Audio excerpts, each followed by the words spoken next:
Wash your hands, practice social distancing, avoid crowds. If you are sick, stay home and consider getting tested. Hello students, তো আজকে আমাদের ডিসকাশনের মূল topic হচ্ছে রাজনীতি বিজ্ঞানের প্রথম অধ্যায়। এটা হলো ভারতীয় গণতন্ত্র। তো অলরেডি আমরা পয়েন্ট নাম্বার 1.2 শেষ করে ফেলেছি। তোমাদের নেক্সট ডিসকাশন পয়েন্ট হবে পয়েন্ট নাম্বার 1.3, যার মানে ভারতবর্ষের সংসদীয় গণতন্ত্র। সংসদীয় গণতন্ত্র এক ধরনের শাসন ব্যবস্থা, অর্থাৎ এটার দ্বারা কোনো একটা অঞ্চলে বা কোনো একটা দেশে বা রাষ্ট্রে শাসন ব্যবস্থা পরিচালিত হয়। সংসদ কি? প্রথমে আমাদের বুঝতে হবে সংসদ কি। সংসদ হলো এই ভারতবর্ষের সংসদ এই দিল্লিতে অবস্থিত আছে, যেটার মধ্যে দুটি কক্ষ আছে। এই সংসদ হলো আইন প্রণয়ন করার জায়গা, মানে যেখানে আইন তৈরি হয়। এই সদনে দুইটি কক্ষ আছে, এই সংসদ ভবনে দুইটি কক্ষ আছে। একটির নাম হলো লোকসভা, এটির নাম হলো লোকসভা, যেখানে গ্রিন এই সবুজ কালারের ম্যাট দেখছো, এটাই এই লোকসভার একটা কমন সেন্সের মানে কমন জেনারেল নলেজে একটা কোয়েশ্চেন আসে যে লোকসভার ম্যাটের কালার হলো গ্রিন, যেটাতে গ্রিন কালার, এটা হলো লোকসভা। আর আরেকটি কক্ষ হচ্ছে রাজ্যসভা, যেটা হলো আপার হাউস, মানে উপরের উচ্চ সদন। এবং এখানের সর্বমোট মেম্বার হচ্ছেন 250। রাজ্যসভার মেম্বার হচ্ছেন 250, এবং এখানের যে সদস্য আছেন ওদের কার্যকাল হলো 6 ইয়ার্স, মানে 6 বছর। ওরা কিন্তু ডাইরেক্টলি আমাদের দ্বারা নির্বাচিত হন না, ভোটারদের দ্বারা নির্বাচিত হন না। ওরা নিজ নিজ এলাকার প্রত্যেক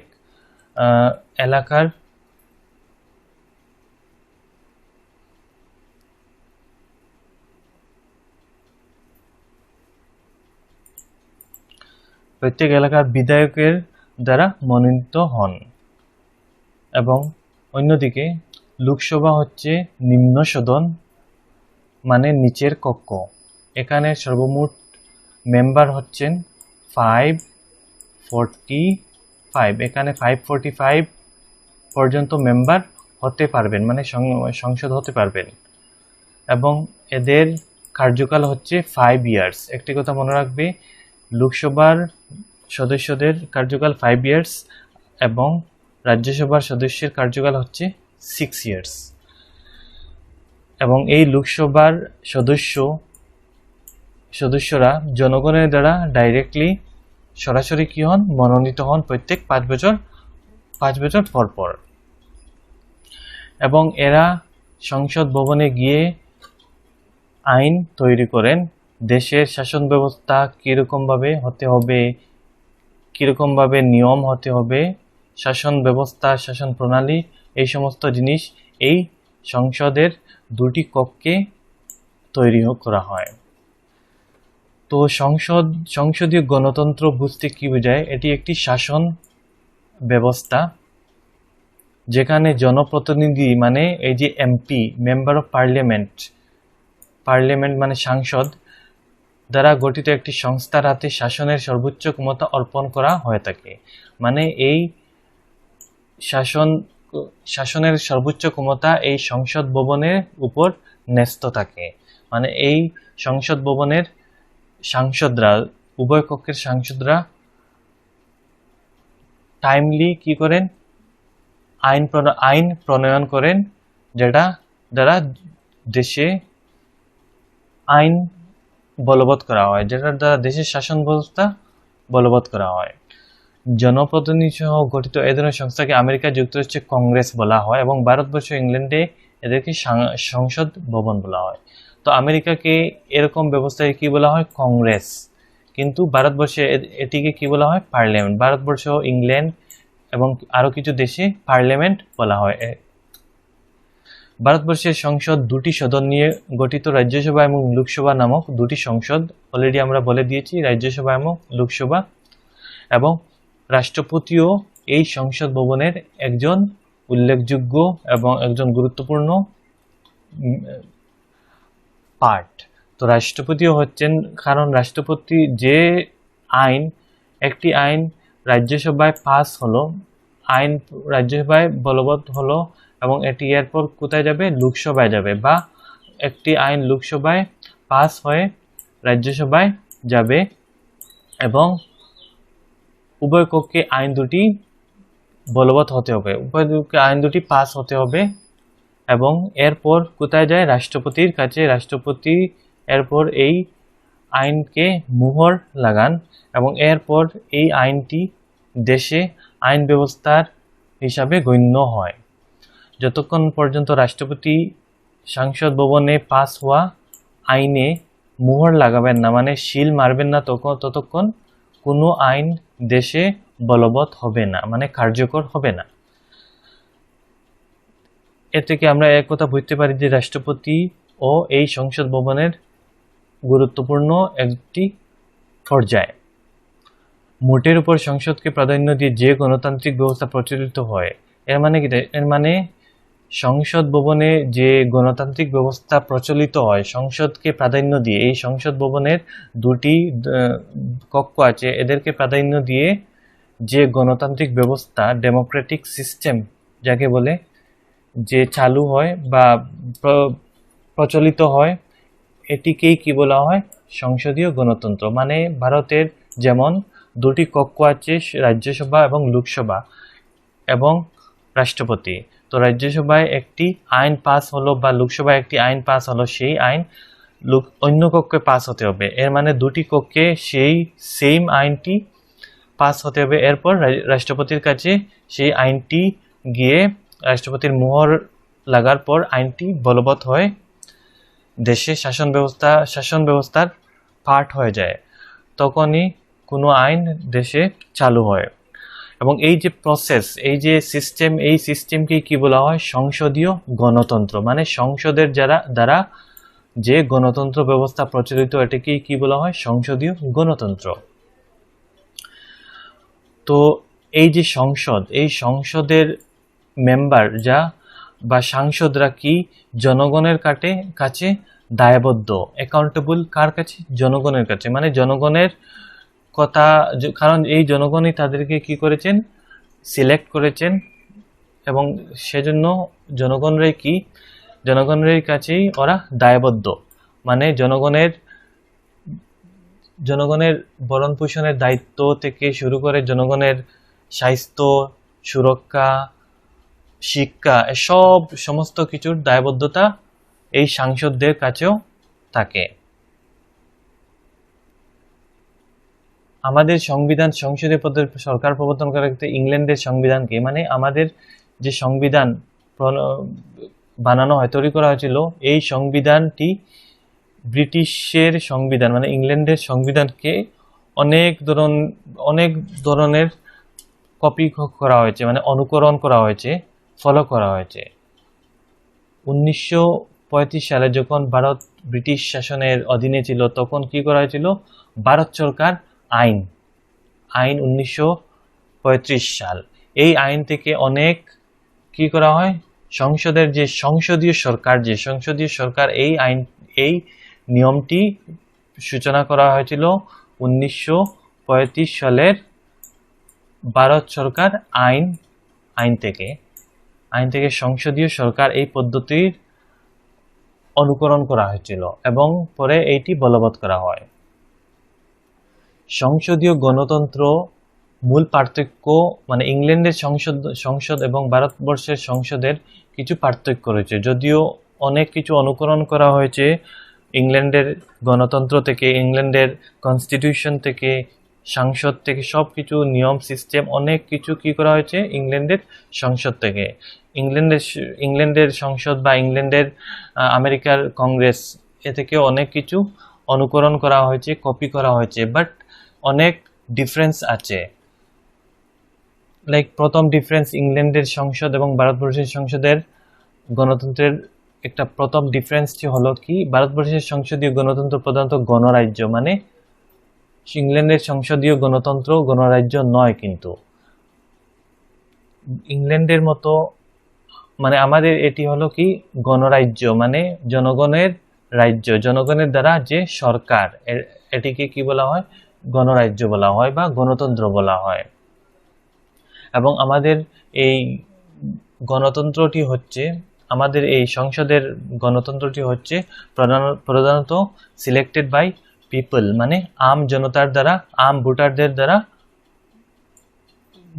দ্বারা নির্বাচিত। ইংল্যান্ডের মতো আমাদের দেশের সংসদীয় গণতন্ত্রের রাষ্ট্রপ্রধান পুরুষানুক্রমে নির্বাচিত হন না। এর মানে কি, ইংল্যান্ডের রাষ্ট্রপ্রধান যিনি, উনি হলেন, বর্তমানে রাষ্ট্রপ্রধান হচ্ছেন কুইন এলিজাবেথ টু। তো উনি ইংল্যান্ডের রাষ্ট্রপ্রধান, কিন্তু ভারতের রাষ্ট্রপ্রধান হচ্ছেন মিস্টার রামনাথ কোবিন্দ। ভারতের রাষ্ট্রপ্রধান এরকম বংশানুক্রমে এরকম সিলেক্ট হন না, মানে একটা ফ্যামিলির হয়ে এরকম কোনো একজনের পর একজন সিলেক্ট হন না। ইংল্যান্ডে কিন্তু একটা রাজপরিবারের হয় রাজা বা রানী একজন সিলেক্ট হন। যতদিন রাজা আছেন, জীবিত থাকবেন, ততদিন সেই ইংল্যান্ডের রাষ্ট্রপ্রধান সেই রাজাই থাকবেন, এবং যতদিন রানী থাকবেন জীবিত, ততদিন রানী থাকবেন ইংল্যান্ডের রাষ্ট্রপ্রধান। কিন্তু ভারতে এরকম নয়, ভারতে প্রত্যেক 5 বছর পর পর রাষ্ট্রপ্রধান নিয়োগ করা হয়। ইংল্যান্ডের রাজা নতুবা রানীর বিপরীতে আমাদের রাষ্ট্রপতি জনগণ কর্তৃক নির্বাচিত ব্যক্তি। ইংল্যান্ডের কিন্তু রাজা বা রানী জনগণ কর্তৃক নির্বাচিত হন না, ওটি একটি ফ্যামিলির দ্বারা নির্বাচিত, অলরেডি সিলেক্টেড। বাট আমাদের রাষ্ট্রপতি জনগণ কর্তৃক, পরোক্ষভাবে জনগণ কর্তৃক নির্বাচিত হন। আমরা ডাইরেক্টলি রাষ্ট্রপতিকে চুজ করি না, বাট পরোক্ষভাবে চুজ করি, মানে আমাদের যারা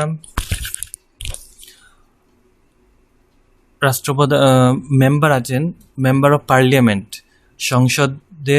সাংসদ যারা আছেন, উভয় কক্ষের সাংসদ এবং বিধায়ক, ওরা সব মিলে রাষ্ট্রপতিকে সিলেক্ট করে প্রত্যেক 5 বছর পর পর। তো নেক্সট সেকেন্ড ডিফারেন্সটি হলো, ভারতবর্ষের সংসদের উচ্চ সদন রাজ্যসভার গঠন এবং ক্ষমতা ইংল্যান্ডের উচ্চ সদন হাউস অফ লর্ডস এর চেয়ে বহুলাংশে পৃথক। মানে ভারতবর্ষের রাজ্যসভার পাওয়ার, ক্ষমতা বা স্ট্রাকচার, গঠন, এসব হাউস অফ লর্ডস মানে ইংল্যান্ডের উচ্চ সদনকে হাউস অফ লর্ডস বলা হয়, এটি থেকে অনেক পৃথক, মানে অনেক ডিফারেন্স। থার্ড ডিফারেন্স হচ্ছে, ইংল্যান্ডের সংসদীয় গণতন্ত্রের সংসদ অত্যন্ত শক্তিশালী। মানে ইংল্যান্ডের সংসদীয় গণতন্ত্রের সাংসদ যারা আছেন, মানে ইংল্যান্ডের পার্লামেন্টের মেম্বার যারা আছেন, ওরা অনেক শক্তিশালী, মানে ওদের অনেক পাওয়ার আছে। কিন্তু ভারতবর্ষের এই সাংসদ যারা আছেন, ওদের তত বেশি পাওয়ার কিন্তু নেই। মোট কথা, ভারতবর্ষের পরিবেশ এবং পরিস্থিতির সঙ্গে সম্পৃক্তি করে সংবিধান প্রণীত হয়েছে। এর মানে এটাই বলতে চেয়েছেন যে ভারতবর্ষের পরিবেশ, ভারতবর্ষের কালচার অনুযায়ী, ভারতবর্ষের সিচুয়েশন বা পরিস্থিতি বা এনভায়রনমেন্ট, এসব কনসিডার করে কি করা হয়েছে, আমাদের সংবিধানটি প্রণীত করা হয়েছে। আমাদের সংবিধানের নিয়মাবলী কি করা হয়েছে, প্রণীত করা হয়েছে। তো ততটুকু এর দ্বারা শেষ হয়ে গেল আজকের এই চ্যাপ্টার 1। অলরেডি আমরা এই চ্যাপ্টারের ফার্স্ট পার্টগুলো ডিসকাশন করে নিয়েছি অনেক আগেই। তো এখন সারমর্ম, এই চ্যাপ্টারের যে সারমর্ম, এটাকে 5টি পয়েন্টে উল্লেখ করা হয়েছে। পয়েন্ট নাম্বার 1, ভারতের সংবিধান 1950 সালের 26 জানুয়ারি কার্যকরী করা হয়েছিল, মানে বলবৎ হয়েছিল 1950 26 জানুয়ারি। এটা অনেক ইম্পর্টেন্ট কোয়েশ্চেন। এবং 1947 সালের 15 অগাস্ট থেকে 1950 26 জানুয়ারি পর্যন্ত ভারতবর্ষের শাসন ব্যবস্থা 1935-এর ভারত সরকার আইন, এই আইনের দ্বারা কি করা হয়, অনুসারে চলেছিল। মানে ভারতবর্ষ স্বাধীন হওয়ার পর 1947-এ ভারতবর্ষ স্বাধীন হয়। তো 1947-এর 15 অগাস্ট থেকে 1950 26 জানুয়ারি পর্যন্ত দেশে তো কোনো সংবিধান ছিল না। তখন কিন্তু দেশে কোনো আইন ছিল না। তখন কিন্তু কি করা হয়, 1935-এর ভারত সরকার আইন, যেটা ব্রিটিশ যখন ছিল ভারতে তখন একটা ভারত সরকার আইন তৈরি করেছিল। সেই আইন অনুযায়ী ভারতবর্ষ চলেছিল 1947 থেকে 1950 পর্যন্ত। সেকেন্ড পয়েন্ট, প্রস্তাবনা মানে প্রিয়েম্বলে কি করা হয়, উল্লেখিত গুরুত্বপূর্ণ কয়েকটি শব্দ হলো কি, সার্বভৌম, সমাজবাদী, ধর্মনিরপেক্ষ, গণতান্ত্রিক, প্রজাতন্ত্র। এই 5টি ওয়ার্ড হলো অনেক গুরুত্বপূর্ণ শব্দ। থার্ড পয়েন্ট, আমেরিকার আদর্শে আমাদের দেশে প্রকৃত যুক্তরাষ্ট্রের প্রবর্তন করা হয়নি, তাই আমাদের সংবিধানে কোথাও যুক্তরাষ্ট্র শব্দের উল্লেখ নেই। আমেরিকা হলো একটা যুক্তরাষ্ট্র, কিন্তু আমাদের দেশে এরকম যুক্তরাষ্ট্র, আমাদের সংবিধানে যুক্তরাষ্ট্র বলে কোথাও উল্লেখ নেই। আমাদের সংবিধানে কি লেখা আছে, প্রথম অনুচ্ছেদে কি লেখা আছে, মানে প্রথম অনুচ্ছেদ মানে আর্টিকেল 1 লেখা আছে যে ভারতবর্ষকে রাজ্যসমূহের সংঘ বলে ঘোষণা করা হয়েছে, মানে ইউনিয়ন অফ স্টেটস, মানে সব স্টেটগুলা, রাজ্যগুলা কি একটা সংঘ। এই সংঘকে নিয়েই ভারতবর্ষ তৈরি। মানে প্রত্যেক রাজ্যগুলো নিজের কিছু ক্ষমতা আছে যারা নিজে ইউটিলাইজ করে, প্রযোজ্য করে, কিন্তু নিজের প্রত্যেক রাজ্য সম্পূর্ণ বিচ্ছিন্ন নয়। প্রত্যেক রাজ্যের ইউনিয়নই হলো ভারতবর্ষ, এবং প্রত্যেক রাজ্যকে নিয়েই ভারতবর্ষ তৈরি। এর মানে প্রত্যেক রাজ্য সেপারেট নয়, নিজের সেপারেট, যেরকম আমেরিকায় আছে এরকম সেপারেট নয় ভারতবর্ষের রাজ্যগুলো। মানে সেন্টার, মানে কেন্দ্র সবসময় ভারতবর্ষের রাজ্যগুলিকে নজরদারি করে রাখে, এবং যখন প্রয়োজন পড়ে তখন কি করে, তখন ওদেরকে কন্ট্রোল করে, ভারতবর্ষের রাজ্যগুলিকে কন্ট্রোল করতে পারে। এসব পাওয়ার ভারতবর্ষের কেন্দ্রে যিনি যে অবস্থিত, মানে রাষ্ট্রপ্রধান অবস্থিত, উনি কি করতে পারেন, কন্ট্রোল করতে পারেন ভারতবর্ষের রাজ্যগুলিকে, এবং সাংসদও কন্ট্রোল করতে পারে ভারতবর্ষের রাজ্যগুলিকে। কিন্তু আমেরিকা এরকম নয়। 5 নম্বর পয়েন্ট, সংসদীয় গণতন্ত্র আমাদের দেশকে বিশ্ব দরবারে একটি মর্যাদা সম্পন্ন সংসদীয় গণতান্ত্রিক রাষ্ট্র হিসাবে প্রতিষ্ঠিত করেছে। মানে ভারত যে একটি সংসদীয় গণতন্ত্র, পার্লিয়ামেন্টারি ডেমোক্রেসি, এটাকে কি করছে, যার জন্য আমাদের দেশ গোটা বিশ্বে একটা ভালো, একটা মর্যাদা সম্পন্ন সংসদীয় গণতান্ত্রিক দেশ হিসাবে, রাষ্ট্র মানে দেশ হিসাবে কি খ্যাত। মানে ভারতবর্ষের এই খ্যাতি কারণ ভারতবর্ষ একটা সংসদীয় গণতন্ত্র, পার্লিয়ামেন্টারি ডেমোক্রেসি। তো এই হলো আজকের চ্যাপ্টারের সবিশেষ সারমর্ম। তো নেক্সট ক্লাসে আমরা কোয়েশ্চেন আনসার ডিসকাস করব। তো থ্যাংক ইউ।